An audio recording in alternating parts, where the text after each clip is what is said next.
Video Lecture 4B, Writing Complete and Net Ionic Equations. We can write three different types of equations to describe reactions that occur in solution. The first is the simplest type, a type that we've already seen, molecular equations, which show complete chemical equations for all species participating in the reaction. The picture on the right shows the mixing of lead 2 nitrate and potassium iodide to form lead 2 iodide, which is the yellow solid in the picture, and potassium nitrate. Notice that in the molecular equation, all species have the appropriate phase labels and that the equation is balanced. There are the same number of each type of atom on both sides of the equation. Also notice that no ions appear in the molecular equation. Therefore, it does not reflect how each compound exists in aqueous solution. This is given by the complete ionic equation, which shows how each reactant and product exists in aqueous solution. We know that in aqueous solution, all strong electrolytes will be dissociated into their constituent ions. Other species are not split into ions, since they do not exist that way in solution.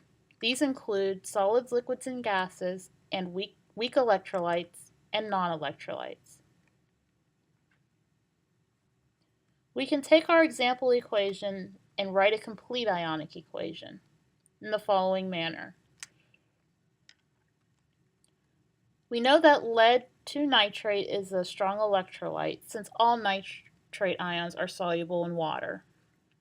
One formula unit of lead 2 nitrate contains one lead 2 plus ion and 2 nitrate ions, both in the aqueous phase.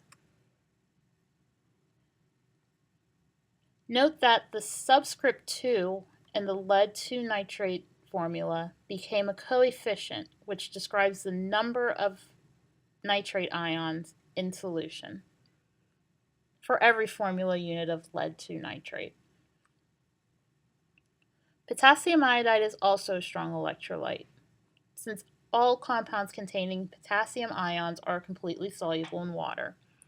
In our balanced equation, we see that we have two formula units of potassium iodide.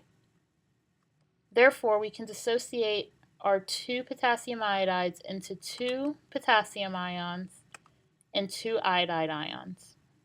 Note that the coefficient 2 goes with each ion in this case, since two formula units of potassium iodide will give us two potassium ions and two iodide ions. Lead 2 iodide is a solid in our equation. Also note that in the solubility rules, when the iodide ion is put with the lead 2 plus ion, it forms a compound that is insoluble in water. Therefore, lead 2 iodide is not a strong electrolyte. Therefore, in our complete ionic equation, we would like to leave this compound intact and as a solid. Potassium nitrate is a strong electrolyte, since all compounds containing nitrate ions are soluble in water. Note that in our balanced equation, we have two formula units of potassium nitrate. Therefore, we will have on the product side two potassium ions and two nitrate ions. Again, the coefficient 2 with the potassium nitrate goes with each ion. Therefore, we have generated our complete ionic equation. All strong electrolytes have been dissociated into their constituent ions, and our non-electrolytes are not.